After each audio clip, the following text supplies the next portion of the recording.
ತುಲಾ ರಾಶಿಯವರೇ, April ತಿಂಗಳು ನಿಮ್ಮ ಜೀವನದಲ್ಲಿ ಏನು ಬದಲಾವಣೆ ತರಲಿದೆ ಗೊತ್ತಾ? ಈ ತಿಂಗಳು ನಿಮಗೆ ಅತ್ಯಂತ ಶುಭ ಸಮಯ ಎಂದು ಹೇಳಬಹುದು.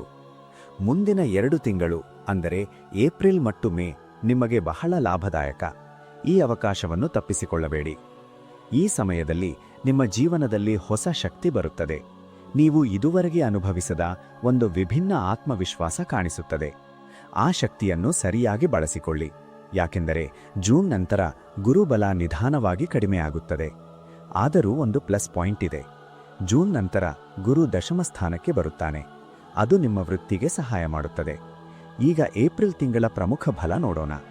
ಗುರು ಭಾಗ್ಯಸ್ಥಾನದಲ್ಲಿ ಇದ್ದುದರಿಂದ ನಿಮಗೆ ಭಾಗ್ಯವೃದ್ಧಿ ಆಗುತ್ತದೆ. ಧೈರ್ಯ ಹೆಚ್ಚಾಗುತ್ತದೆ. ರೋಗಗಳು ಕಡಿಮೆಯಾಗುತ್ತವೆ. ಸಾಲದ ಒತ್ತಡ ಕಡಿಮೆಯಾಗುತ್ತದೆ. ಶತ್ರುಗಳು ದೂರವಾಗಬಹುದು ಅಥವಾ ಮಿತ್ರರಾಗಬಹುದು. ಇದು ನಿಮ್ಮ ದೊಡ್ಡ ಬಲ. ಇನ್ನು ರಾಹು ಮತ್ತು ಕೇತು ಪ್ರಭಾವ. ರಾಹು ಪಂಚಮ ಸ್ಥಾನದಲ್ಲಿದೆ. ಸ್ವಲ್ಪ ಸಂತಾನ ಸಂಬಂಧಿತ ವಿಳಂಬ ಸಾಧ್ಯ. ಆದರೆ ಗುರುನ ಅನುಗ್ರಹದಿಂದ ಅದು ಬ್ಯಾಲೆನ್ಸ್ ಆಗುತ್ತದೆ.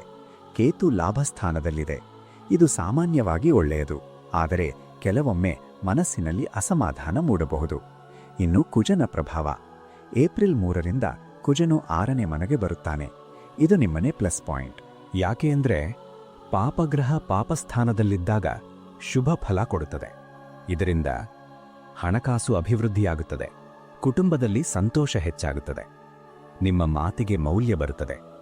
ವಿದ್ಯಾಕ್ಷೇತ್ರದಲ್ಲಿ ಪ್ರಗತಿ, ವಿವಾಹ ಮತ್ತು ಶುಭ ಕಾರ್ಯಗಳಿಗೆ ಅನುಕೂಲ, ರಿಯಲ್ ಎಸ್ಟೇಟ್, ಭೂಮಿ ವ್ಯವಹಾರ ಇವುಗಳಲ್ಲಿ ಲಾಭದ ಸಾಧ್ಯತೆ ಹೆಚ್ಚು.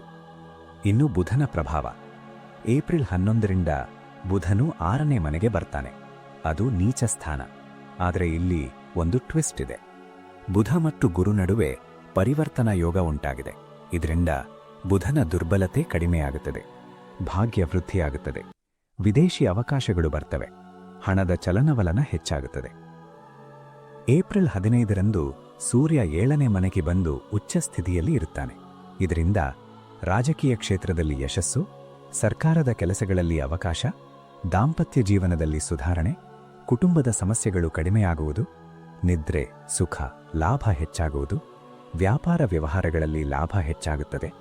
ಆಗದೇ ಇದ್ದ ಕೆಲಸಗಳು ಕೂಡ ಆಗುತ್ತವೆ. ಶನಿಯಿಂದ ಯಾವುದೇ ಕಾಟ ಇಲ್ಲ, ಭಯ ಬೇಡ. ಆದರೆ ಒಂದು ಮುಖ್ಯ ವಿಷಯ, ಈ ತಿಂಗಳು ಅಭಿವೃದ್ಧಿ ಜಾಸ್ತಿ. ಮುಂದಿನ ತಿಂಗಳಲ್ಲಿ ಸ್ವಲ್ಪ ಕಡಿಮೆ ಆಗಬಹುದು.